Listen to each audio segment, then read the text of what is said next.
Good evening, ladies and gentlemen. Thank you all for joining me, listening, wherever you are. This is Unapologetic Athletics, and I am your host, Luther Gill. Not too much to talk about, but dive deep into something close towards the end of the show. So I don't want to take up most of your time, but starting right off the back, this preseason, the New Orleans Saints, they defeated the Jacksonville Jaguars 23-21. But a person that I want to focus on mainly is Jameis Winston, the quarterback for the Tampa Bay Buccaneers. He threw for he completed 9 out of his 10 completions for 123 yards, 2 TDs, and 0 interceptions.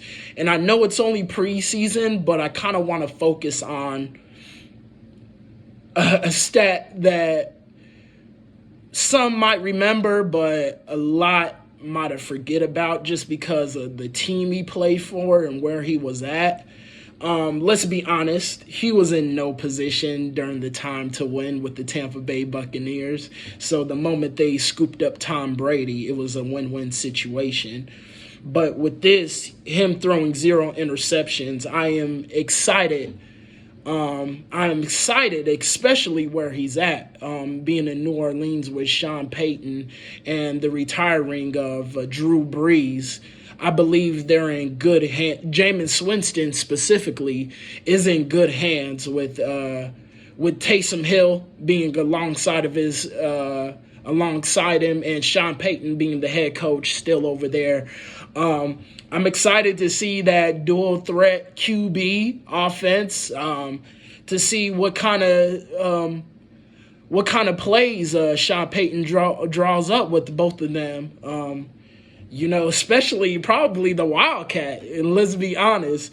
But I just want to say congrats to Jameis Winston. I think he's going to have a breakout year this year, personally, with the Saints. Next up, J.R. Smith he's officially cleared to start his golfing career at North Carolina A&T with the Aggies. He's a 2-time NBA world champion, and I applaud him for trying something new, going for golf. So I'm excited to where he lands up and see him run tournaments. It's something new, Most people don't go out and try something new, so I respect J.R. Smith and Nate Robinson, and with him going into track and boxing as well. Lastly, on the sports, I want to focus on the Tyson Fury and the Deontay Wilder 3 fight that is coming up here on October 9th. As we know, Deontay Wilder won that first match by knockout. But let's take a recap to the second fight where Tyson Fury just destroyed Deontay Wilder. It went 5 rounds, but really it was over in 2 rounds. That's how bad Deontay Wilder got beat. And I think we're going to see a different outcome in this third fight, October 9th, because Deontay Wilder, he's got to redeem himself, especially if you didn't see it.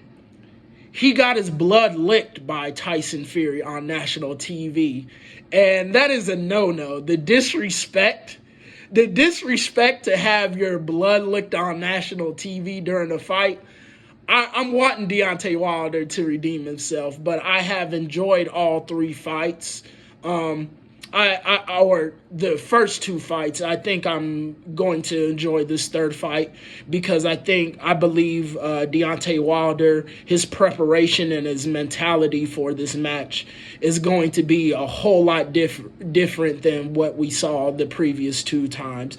So good luck to both Deontay Wilder and Tyson Fury on October 9th in that third rematch as well.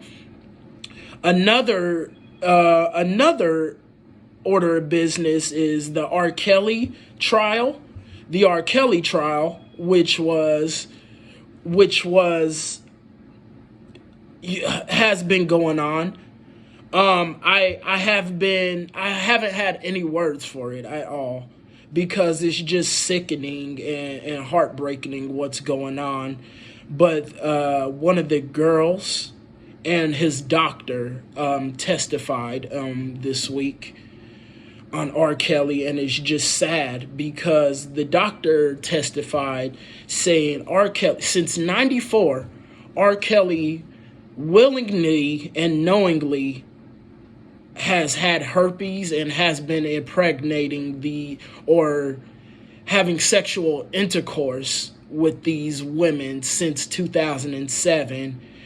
And on top of that, one of the most shameful stories that I read yesterday is he had the nerve to body shame this 17-year-old girl at the time, who was now 23, saying that she was complaining that during the intercourse that it was hurting, and R. Kelly decided to body shame her, saying that your pussy is broken. And it hurt me. I was at loss for words while reading this, is because of the things that we do to our women in this world, the body shaming her. I had a conversation with somebody yesterday, and they said, do I feel as if women are more to asset when it comes to parenting? Are girls more of an asset to the parents than they are the boys? And I said, and I responded with, I feel like the women are, just because of everything that they have to endure, and specifically in cases like this, sleeping with an underage girl and the fact that you body shamed her. And on top of that, I also found another article that it said R. Kelly impregnated the late Aaliyah at 15 years old, and to cover up the pregnancy, he provided her with a fake ID so they could get married. And it's just sickening. Where I'm at, especially since growing up on the man's music,